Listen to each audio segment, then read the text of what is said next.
Good morning Moumita's world family. आशा करी तोमरा सबाई खूब भालो आछो। आमादेर पुरी जार्नी तो शेष हो गेल, मनटा तो एकटू खराब लागछेई, आबार सेई कबे बेड़ाते आसबो। तो जाई होक मने आरेकटा आनंद आछे जेटा होच्छे बंदे भारत चापबो। तो बाच्चादेर निये बंदे भारत फार्स्ट टाइम एकटा नतून एक्सपिरियेंस तो होतेई चलेछे। तोमादेर साथे सबटा आमि शेयर करब যতটা সুযোগ পাবো। তো মুনিয়া বাবাই লাগেজ নিয়ে সামনের দিকে এগিয়ে চলেছে। আমাদের ট্রেনটা দাঁড়িয়ে আছে ওই যে স্টেশনটা, ওই প্ল্যাটফর্মটায় দাঁড়িয়ে আছে। বন্দে ভারত অনেকক্ষণ আগেই দিয়ে দিয়েছে। তো চলো দেখা যাক বন্দে ভারতের এক্সপিরিয়েন্স কীরকম হয়। অনেকের মুখেই শুনেছি বন্দে ভারত নিয়ে, আমরাও খুব এক্সাইটেড ছিলাম যে বন্দে ভারত নিয়ে যে কীরকম কী হবে। ওই যে দাঁড়িয়ে আছে আমাদের সিনেমার হিরো আজকে। তো সবাই খুব বন্দে ভারতের সামনে দাঁড়িয়ে সেলফি তুলতে ব্যস্ত। আমরা তো প্রথমে চান্সই পাচ্ছিলাম না। তারপর বাবাই মুনিয়াকে বললাম কেউ চান্স দেবে না, চান্স নিজেকে করে নিতে হয়। তারপর আমি বাবাই মুনিয়াকে দাঁড় করিয়ে কয়েকটা ছবি তুললাম। আমিও নিজের সেলফি কয়েকটা তুলে নিয়েছি, সবাইকে দেখি কেমন ফেসবুকে দিতে। তো যাই হোক কিছুক্ষণ সময় কাটানোর পর সবাই দেখো কী সুন্দর ছবি তুলছে বন্দে ভারতের সামনে। তারপর কিছুক্ষণ ওখানে দাঁড়িয়ে ছবি টবি তুলে আমরা আমাদের বন্দে ভারতের যেখানে আমাদের সিট পড়েছে ওই দিকে এগিয়ে গেলাম। ট্রেনটা তো দেখতে ভারী সুন্দর। তো সমস্ত মানুষই মোবাইল হাতে নিয়ে বন্দে ভারতের একটা দিকও ছাড়ছে না।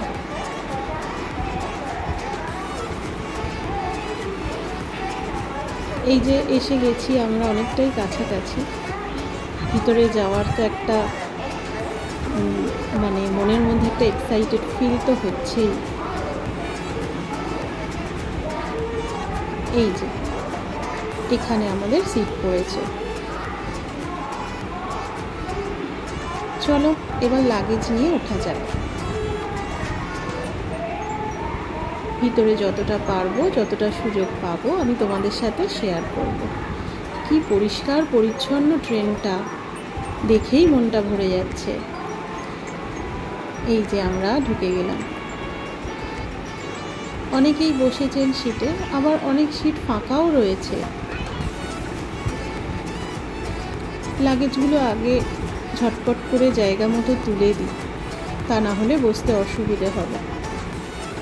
তো ওর দিকটা যতগুলো লাগেজ পেরেছে রেখেছে, আমার এদিকেরগুলো আমি রেখেছি। বাবাই আর ও ওইখানে 3টে চেয়ার কার ছিল, তো সেখানে ওরা দুজন বসেছে আর আমাদের দুজনের মুনিয়ার আর আমার একটু আলাদা পড়েছে, পাশাপাশি কিন্তু একই জায়গায় নয়। আর ম্যাঙ্গো ভারী মজাতে রয়েছে। কত মানুষের বন্দে ভারত নিয়ে কত কিছু চিন্তা ভাবনা যে কবে চাপবো, আর ব্যাটা দেখো বন্দে ভারত চেপে নিল। তো যাই হোক ও ভীষণ এনজয় করছে পুরী জার্নিটা।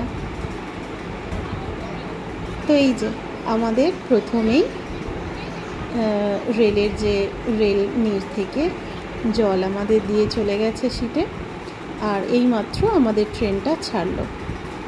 একদম পাক্কা 1:50-এ ট্রেন ছেড়েছে। আর ওদিকের সিটগুলো এখনও ফাঁকা আছে, আমাদের অপোজিটের সিটগুলোও ফাঁকা আছে। হয়তো অন্য কোনো স্টেশন থেকে উঠবে তারা। চলো এনজয় করি। মুনিয়া আর আমি এখানে বসে ভারী এনজয় করছি। মুনিয়া তো মোবাইলে ছবি তুলেই যাচ্ছে, আর আমিও তাই। এই ছবি তোলা ভিডিও করার এই লোভটা ছাড়তে পারলাম না। আর তোমাদের সাথেও তো শেয়ার করতে হবে, তাই না? তো যতক্ষণ পেরেছি আমি হাতে মোবাইল ধরেই ছিলাম। কি ভারী সুন্দর লাগছে দেখো।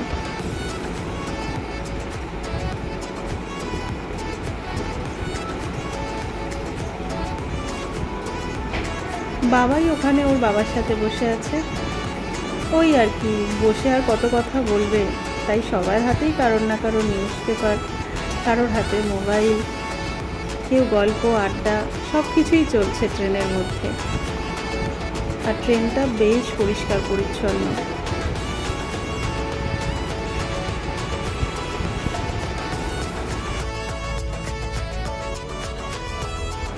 গাড়ি ছাড়ার ঠিক 5-10 মিনিট পরেই আমাদের লাঞ্চ চলে এসেছে।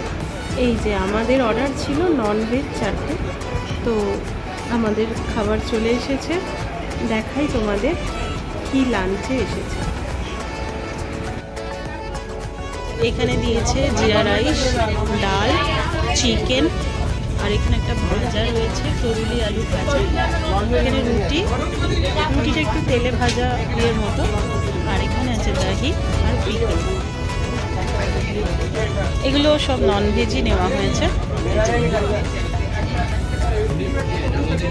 ও আর একটা স্পুন দিয়েছে, আর এখানে সল্ট দিয়েছে।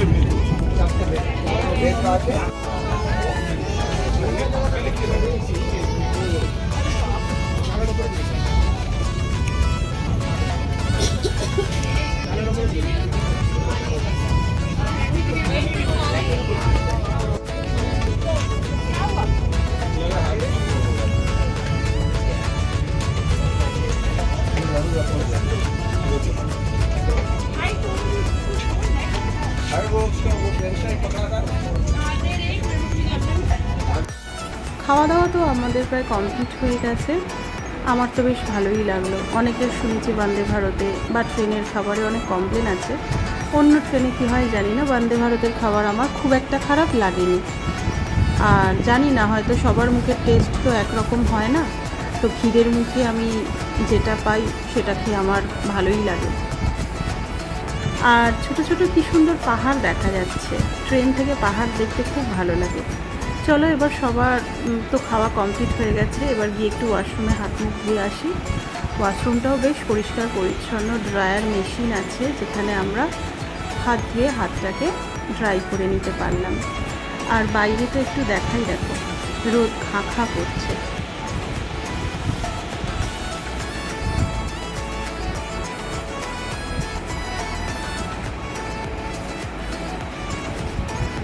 আর এই বন্দে ভারতের দরজাটা ভারী ইন্টারেস্টিং। এই বটনটা টিপলেই সঙ্গে সঙ্গে দরজাটা খুলে যাচ্ছে। তারপরে এসে গেছে আমার সবথেকে ফেভারিট আইসক্রিম, বাটারস্কচ। খাওয়া দাওয়ার পর এই আইসক্রিম খেতে মুখটা আরও ছেড়ে গেল। আমরা এখন খুর্দা রোডে দাঁড়িয়ে আছি, মানে ট্রেন দাঁড়িয়ে আছে আর কি। খুর্দা রোড স্টেশন থেকে ট্রেন আমাদের ছেড়ে দিয়েছে।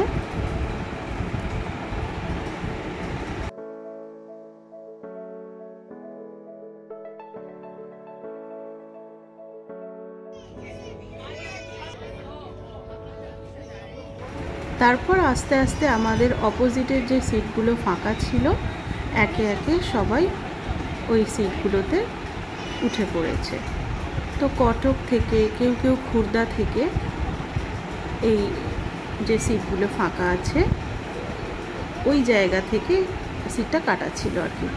এখানে আমাদের অপোজিটেও দেখো যাদের সিট ছিল তারা সব বসে পড়েছে। তো এতক্ষণ ফাঁকা ছিল জায়গাটা, বেশ নিজের মতো মনে হচ্ছিল।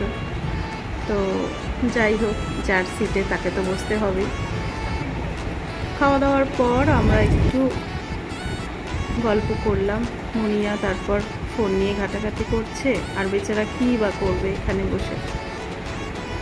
তারপর দেখো 4টে 4:30 বাজতে না বাজতেই চলে এলো আবার স্ন্যাক্সে কী কী দিয়েছে দেখো।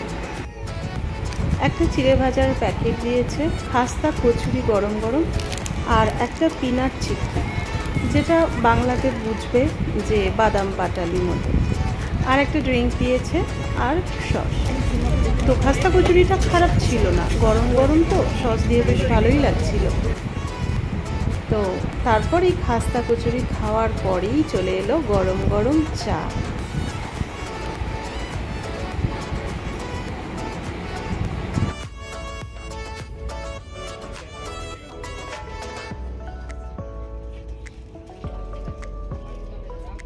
চা খেতে খেতে তোমাদের একটা মজার কথা বলি। ওই যে ভদ্রলোক ঘুমোচ্ছে দেখছো, ভীষণ নাক ডাকছিলেন। সে মানে আমরা সবাই ওনার দিকে তাকিয়ে আছি। আর আমার বরের তো কি আনন্দ, কারণ আমার বড় যে নাক ডাকে, আর বারবার উনি যতবার নাক ডাকছেন আমার বর আমার দিকে তাকাচ্ছেন আর বলছে যে আমারও গুরুদেব আছে। তো যাই হোক, এটা তো গেল মজার ব্যাপার। আর এখানে সবাই মোবাইল, যে যার কাজে ব্যস্ত।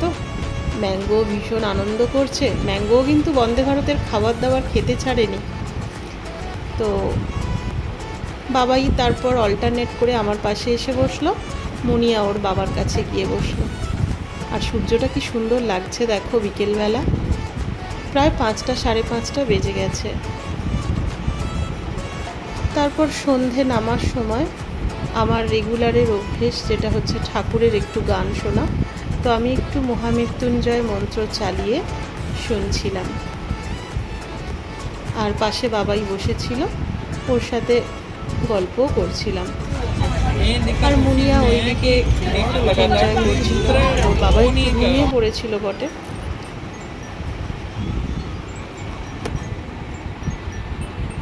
ঠাকুরের গান শুনতে শুনতে তো অনেকটা টাইম পেরিয়ে গেল, আর ভালো লাগছে না। এবারে মনে হয় বাড়ি গেলেই ভালো হয়।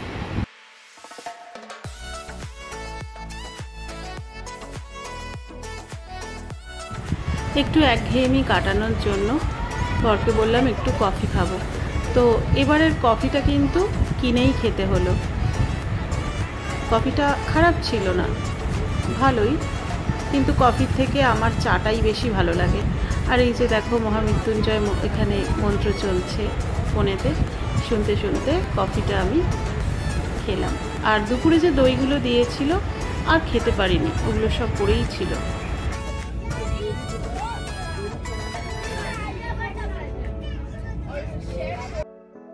8টা 7 বাজে ফাইনালি হাওড়া স্টেশনে ট্রেন ঢুকলো।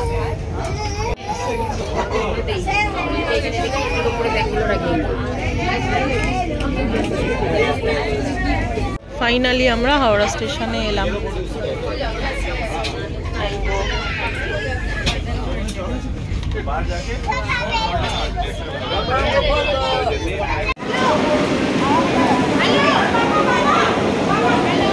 আর বাবা এগিয়ে গেছে।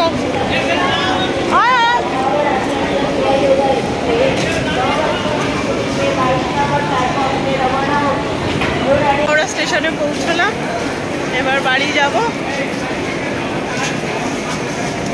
আর এই যে ম্যাঙ্গো। বন্দে ভারত এক্সপিরিয়েন্স তো খুব ভালোই ছিল, ওই যে ওই দিকে দাঁড়িয়ে। আর আমরা এবার স্টেশন থেকে বেরিয়ে বাড়ির দিকে রওনা দেব। তো বাইরেটা কিছুক্ষণ এসে দাঁড়িয়েছিলাম, আমাদের গাড়ি তখনও এসে পৌঁছায়নি। তো মিনিট 10 দাঁড়িয়ে থাকার পর আমাদের ড্রাইভার এলো।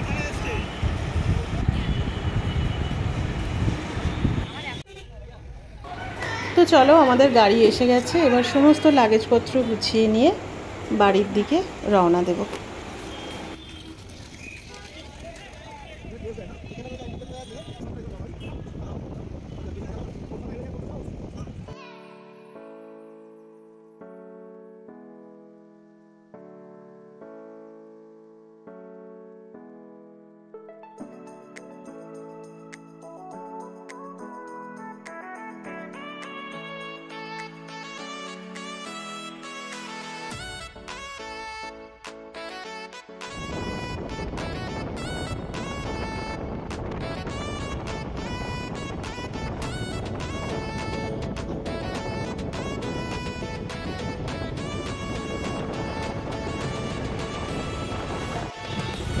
আমরা অঙ্কুরহাটি পৌঁছে গেছি। আর এখানে দেখো একটা কালী ঠাকুর যাচ্ছে। আজকে যেহেতু মঙ্গলবার, আমরা মঙ্গলবারে ফিরেছি, তো সমস্ত জায়গায় কালী ঠাকুর যাচ্ছে।